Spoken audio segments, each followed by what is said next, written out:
नमस्कार, आप देख रहे हैं उत्तराखंड का सबसे लोकप्रिय चैनल जो कि आप तक पहुंचाता है हर बड़ी से बड़ी खबर, यानी शहर आपका आपकी खबर। आइए मैं दिखाती हूं आज की बड़ी खबर। अपनी 14 सूत्रीय मांगों को लेकर मुखर हुआ कर्मकार कल्याण संघ मुख्यमंत्री और सचिव को भेजा ज्ञापन।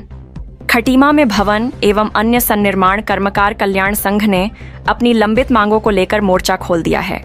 संघ ने मुख्यमंत्री पुष्कर सिंह धामी और विभाग के सचिव को ज्ञापन भेजकर बोर्ड की कार्यप्रणाली पर गंभीर सवाल उठाए हैं। श्रमिकों का आरोप है कि विभाग में पारदर्शिता की कमी और बुनियादी सुविधाओं के अभाव के कारण पात्र श्रमिक सरकारी योजनाओं के लाभ से वंचित हो रहे हैं।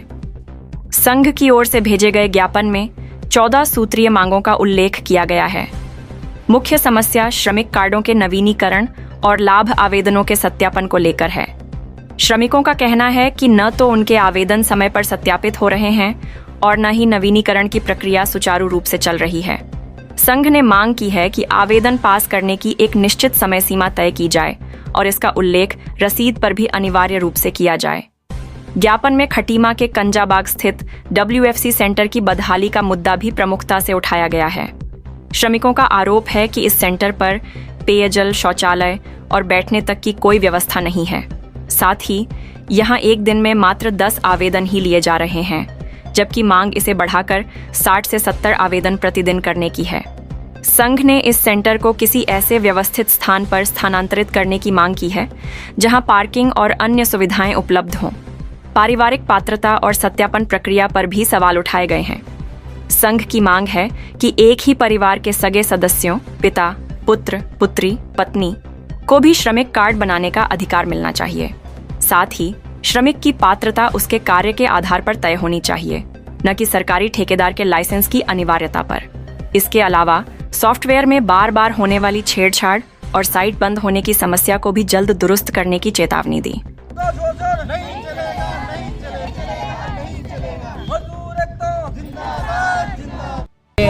कई समय से, लंबे समय से पंजीकृत नहीं हो पा रहे हैं। जो सत्यापित करते हैं अधिकारी लोग, वो सत्यापित नहीं हो पा रहे हैं मजदूरों के पंजीकृत, और जो नवीनीकरण होता है वो नवीनीकरण भी नहीं हो पा रहा है। 6-6 महीने, 8-8 महीने हो गए, नवीनीकरण नहीं हो पा रहा है, सत्यापित नहीं हो पा रहा है। इसलिए जो है कि यहाँ पे आंदोलन किया गया है कि जो है कि इनके सत्यापन और वो हो जाए, रिन्यूअल हो जाए, नवीनीकरण जो होते हैं।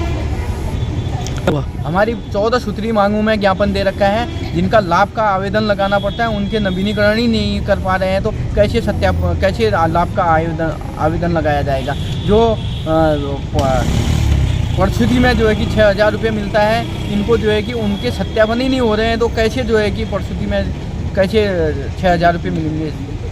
ये जो है कि सरासर जो है कि ये श्रम विभाग की लापरवाही चल रही है, इनकी मनमानी चल रही है WFC वालों की। और जो उत्तराखंड भवन सन्निर्माण कर्मकार कल्याण बोर्ड है, उस बोर्ड की तो बिल्कुल मनमानी चल रही है सर। उस बोर्ड की ऐसी मनमानी चल रही है कि जितने WFC कार्य में काम करने वाले बंदे हैं, जो इनकी बिल्कुल मोनोपॉलिसी चल रही है। कैसे इन्होंने कितने करने हैं, इनके फिक्स बंधे हुए हैं, इतने ही करने हैं करके। ये तो इससे पहले मतलब 70-70, 80-80 एक दिन में 2 लोग करते थे। आज के डेट में एक दिन में जो है कि मात्र 10 ही लोग हो रहे हैं। वो भी वहाँ जो फाइल वहाँ रख रहे हैं, वो फाइल लोगों की खो जा रही है। श्रमिक कहाँ से दोबारा फाइल बनाएगा। वो ये लोग कहते हैं कि 10 दिन बाद यहाँ फाइल खो जाती है। विभाग में ये होना चाहिए कि कम से कम 15 साल का रिकॉर्ड होना चाहिए विभाग में। वो विभाग में इनके यहाँ रिकॉर्ड ही नहीं है, ये तो खो जा रहे हैं। पता नहीं फाइल कहाँ फेंक जा रहे हैं, क्या सेटिंग है इनकी, हम नहीं जानते हैं। इन्होंने एक ग्रुप बना रखा है, उस ग्रुप में जो है कि मात्र 10 लोग होंगे आज के। ये तो बिल्कुल गलत है। आपका नाम? मेरा नाम अर्जुन धोनी, प्रदेश उपाध्यक्ष भवन अन्य सन्निर्माण कर्मकार कल्याण संघ उत्तराखंड। आने के लिए आई तो मेरी फाइल तो पास हो गई, लेकिन अभी तक एंट्री नहीं हुई है। मुझसे कहा गया कि इसमें अभी साइबर नहीं चल रहा है, कभी कुछ कह रहे हैं, कभी कुछ कह रहे हैं, इतने दिनों में आओ। चक्कर पे चक्कर लगवा रहे हैं, लेकिन भीड़ हो जा रही, करी नहीं होगा मैडम, नहीं होगा। दोपहर में 2 बजे के बाद कहते थे साइबर चल गया, जब हम घर चले जाते तो साइबर चल जाता, उससे पहले साइबर नहीं चलता है। ऐसे ही हमारे 6 महीने हो चुके, अभी तक कोई एंट्री नहीं हुई है हमारी। अच्छा। जी, मैं नानुमता क्षेत्र में रहती हूँ, ग्राम खेमकोर। आपका नाम? निर्मला देवी। श्रमिकों के द्वारा यहाँ तहसील प्रांगण में उपस्थित होकर एक ज्ञापन दिया है अपनी 14 सूत्रीय मांगों के सापेक्ष, जो माननीय मुख्यमंत्री जी और सचिव महोदय को संबोधित है। हमारे द्वारा उसको माननीय मुख्यमंत्री जी और सचिव महोदय को ससमय उचित माध्यम से प्रेषित कर दिया जाएगा। खबरों में अब तक के लिए बस इतना ही। फिर मिलेंगे नई खबरों के साथ, तो हमारे चैनल को लाइक और सब्सक्राइब करना ना भूलें।